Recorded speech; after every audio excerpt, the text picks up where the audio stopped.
अस्सलाम वालेकुम। कैसे हैं आप लोग? उम्मीद करता हूँ आप लोग खैरियत से होंगे। हाजिर हैं आपकी खिदमत में एक नई वीडियो के साथ। आज की इस वीडियो में हम बात करेंगे पाकिस्तान से यूरोप के गैर कानूनी सफ़र के बारे में, जिसे आम अल्फाज में डंकी भी कहा जाता है। वीडियो स्टार्ट करने से पहले मैं आपको बता दूं कि मेरी इस वीडियो का मकसद हरगिज़ भी गैर कानूनी सफ़र को प्रमोट करना नहीं है, बल्कि ये सिर्फ एक मालूमाती वीडियो है। जैसे कि आप जानते हैं, पाकिस्तान से बहुत से लोग यूरोप जाना चाहते हैं। इनमें कुछ लोग तो कानूनी तौर पर चले जाते हैं और कुछ लोग गैर कानूनी रास्ते इख्तियार कर लेते हैं, जिसे डंकी भी कहा जाता है। पाकिस्तान से यूरोप के इस गैर कानूनी सफ़र में दो रास्ते इख्तियार किए जाते हैं, जिनमें एक समंदरी और एक ज़मीनी रास्ता होता है।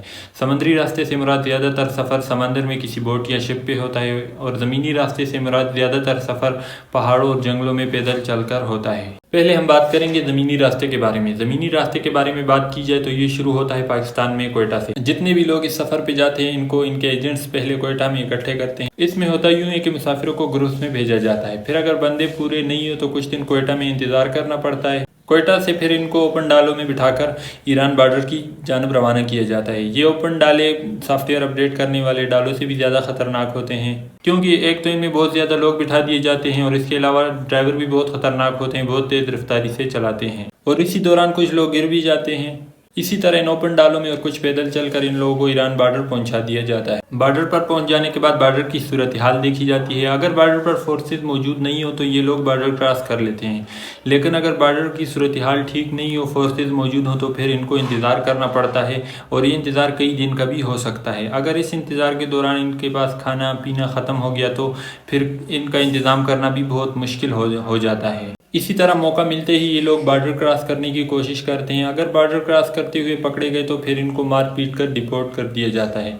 लेकिन अगर बॉर्डर क्रॉस कर लिया इन्होंने कामयाबी से, तो फिर इनका बॉर्डर से ईरान के शहर तेहरान तक का सफ़र शुरू होता है। बॉर्डर से तेहरान तक का ये सफ़र भी बहुत मुश्किल और थका देने वाला होता है। यहाँ से फिर इन मुसाफिरों को जंगलों में से पैदल चलकर फिर आगे गाड़ियों की डिग्गियों में लिटाकर बहुत मुश्किल के साथ ईरान के शहर तेहरान तक पहुँचा दिया जाता है। तेहरान में इनका स्टे होता है, और इलीगल होने की वजह से इनको एक कमरे में बंद कर दिया जाता है। इनको खाना भी ठीक से नहीं मिलता। इनको कोई ईरानियन खाना दिया जाता है, बहुत कम मिकदार में, और उस खाने के भी इनसे बहुत ज़्यादा पैसे लिए जाते हैं। इसी तरह करते फिर इन लोगों का सफ़र तेहरान से तुर्की बॉर्डर की जानब शुरू होता है।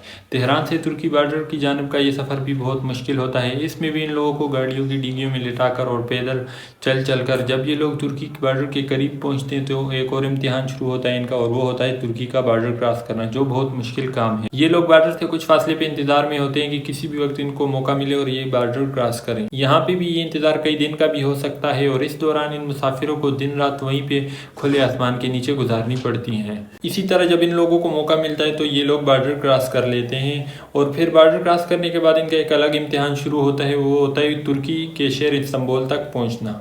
फिर इन मुसाफिरों का सफ़र शुरू होता है इस्तांबुल की जानब। इस्तांबुल पहुंचकर इन लोगों की वीडियो पैगाम और तस्वीरें बनाकर एजेंट को भेज दिए जाते हैं कि आपके बंदे तुर्की पहुंच गए। फिर पाकिस्तान में एजेंट के साथ पेमेंट वगैरह के मामलात किए जाते हैं। इसके अलावा आपको बताता चलूँ कि पाकिस्तान में जिस एजेंट के साथ बात की जाती है वो इन मुसाफिरों के साथ सफ़र में नहीं होता है। उसके कुछ बंदे होते हैं, वो इन मुसाफिरों को मुख्तलिफ लोकेशन से उठाकर आगे की जानब लेके जाते हैं, और उनको डंकर कहा जाता है।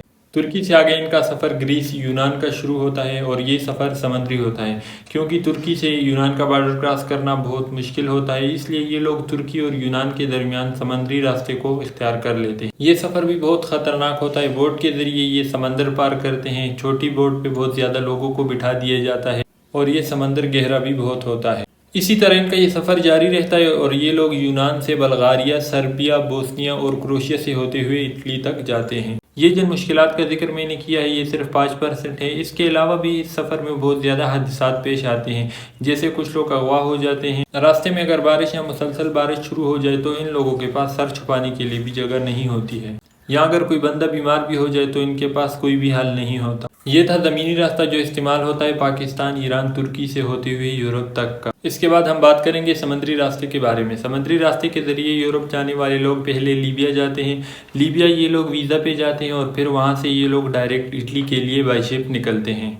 لیکن یاد رکھیے گا کہ ایسا نہیں ہوتا ہے کہ یہاں سے کوئی لیبیا چلا جائے اور وہاں سے ڈائریکٹ اٹلی کے لیے نکل جائے۔ یہاں سے ان مسافروں کو جا کر لیبیا میں کچھ دن یا مہینے انتظار کرنا پڑتا ہے، پھر ان کا گروپ برابر ہوتا ہے اور ان کو شپ میں بٹھا کر بھیج دیا جاتا ہے۔ اگر سفر کی بات کی جائے تو یہ سفر بہت خطرناک ہوتا ہے۔ ایک تو جو شپ ہوتی ہے اس میں ڈبل لوگ بٹھا دیے جاتے ہیں، مطلب جتنی اس شپ کی کیپیسٹی ہوتی ہے اس سے زیادہ بلکہ ڈبل لوگ بٹھا دیے جاتے ہیں، جس سے کسی حادثہ ہو جانے کا خطرہ اور بڑھ جاتا ہے۔ اس کے علاوہ شپ کے خراب ہو جانے، سمندری طوفان اور باقی کے حادثوں کا بھی خطرہ ہوتا ہے۔ میرے خیال سے غیر قانونی سفر کوئی بھی ہو، چاہے پاکستان سے ایران ترکی کا ہو یا لیبیا سے اٹلی کا، دونوں بہت غلط اور خطرناک راستے ہیں۔ ہمیں ان سب راستوں کو ایوائڈ کرنا چاہیے اور اگر یورپ جانا بھی ہے تو لیگل طریقے سے جانا چاہیے۔